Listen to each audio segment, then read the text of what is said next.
The topic is Brown versus the Board of Education and segregation and the Civil Rights Movement.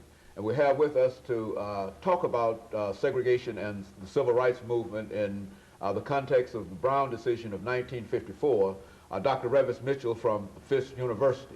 And of course, Dr. Mitchell, let's see if we can start this second segment by having you to give us some kind of graphic information relative to the separation of the races. I think we've talked about it from the point of view of Plessy and law and et cetera, but having grown up in the southern parts of the United States, talk about it from that perspective. Especially in the South, but throughout the country. The great hope that the Civil War would end second-class status for African Americans. But unfortunately, when the Civil War ended, racism, as we know it, becomes ingrained, especially in the South, but throughout the country. The great advantage that had been given to whites being free was now transposed to the fact that you're white. So black people, African Americans, were in a second-class mode. We couldn't break out of it. We had served valiantly in the Civil War. We had attempted after the war to go to work, to gain our admission into the American system. World War I comes about after Plessy, 1896. But World War I, we fight valiantly. We go over. We hope that we will be, again, ingrained within the American system. But what happens? African-American soldiers return. Several of them are lynched in uniform. You have the famous Red Summer, 1919, after the war, where African-Americans in Chicago are stoned when they drift across a line, black water, white water, or colored water, white water. Young boys are stoned. In Texas, young soldiers are lynched in their uniforms. So America begins to reinforce separation and race and second-class citizenship for African Americans.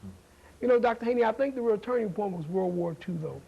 The generation of the baby boomers' fathers, my father, your father, and others, they go and they fight. They come back, and they understand they want to make the promise of America real for all Americans. In post-World War II, the GI Bill, chances for education, people aren't willing to accept, black people are willing to accept inherent segregation and inferiority.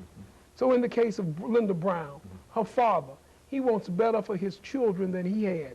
He believes that in a segregated school system, that black children are going to receive a second-class education. He asked the question, why should I pay taxes? Why should I pay first-class taxes and my children receive a second-class education? So he challenges the American system. He challenges Plessy versus Ferguson, the whole idea of separate but equal. In a landmark decision, this case will reach the Supreme Court. And as a professor, you teach, and we're all well, and some of us are well, not every case makes it to the Supreme Court, but this would be a landmark decision. The court looks at it, the court hears the case, and the court decides that in America, you can't have people separated out by race. You might separate them out by other entities, but not by race. And to have a whole class of people cast in the second-class status because of their race is found to be unconstitutional. In this country, when we say something is unconstitutional, that means it goes against the American Constitution. So in a larger sense, it's really un-American. It doesn't fit the ideals that we put forth as American values and American ideals. And African Americans weighed in. First, it's Brown, it's education, and many see the Brown decision as the beginnings, or one of the beginnings of the modern civil rights movement. Because once these children enter these schools and they feel they're receiving a quality education, why should they then submit to second-class status? Brown opens a discussion in America. Brown opens a discussion of what America means and what the American promise is. And really, after Brown, there's really no turning back.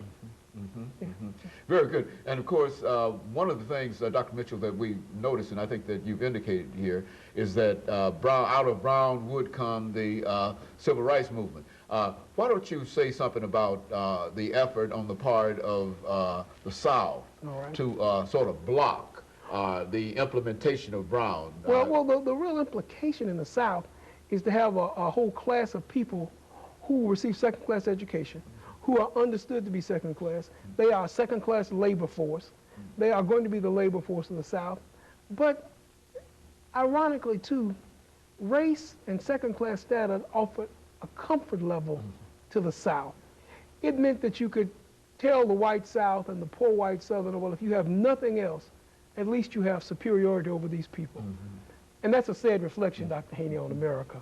As the rest of the world studies United States history and the rest of the world is aware of the Brown decision, many times persons in other parts of the world view a disdain first for educated Americans and possibly for educated African Americans, because they wonder, how can we be loyal when we've been treated so poorly by our nation?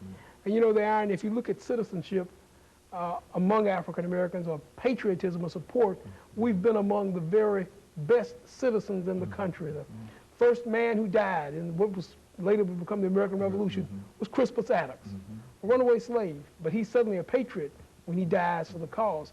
If you look at the American Revolution, Prince Whipple, Peter Salem and Salem Point, all those black patriots who participated.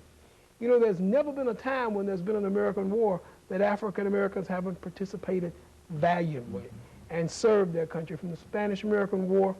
And right now, people are still astounded by the motion picture Glory, because people didn't understand that African American males fought valiantly. We've always been good Americans. You've never seen black folk protesting on the 4th of July. You've never seen black folk protesting around the Statue of Liberty.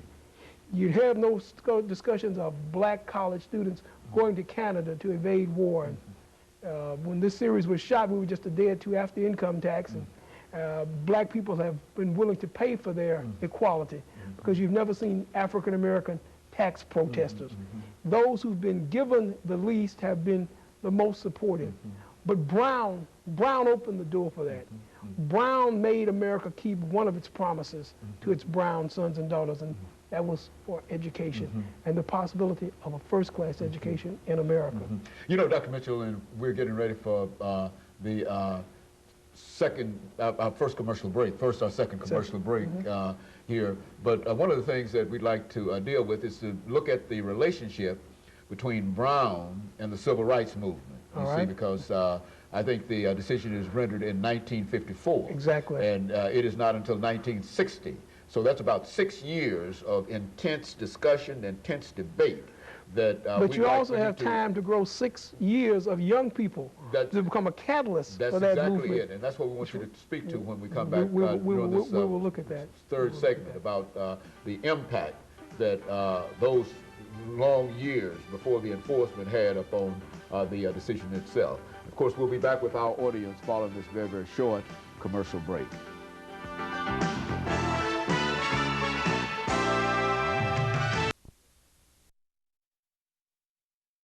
The topic is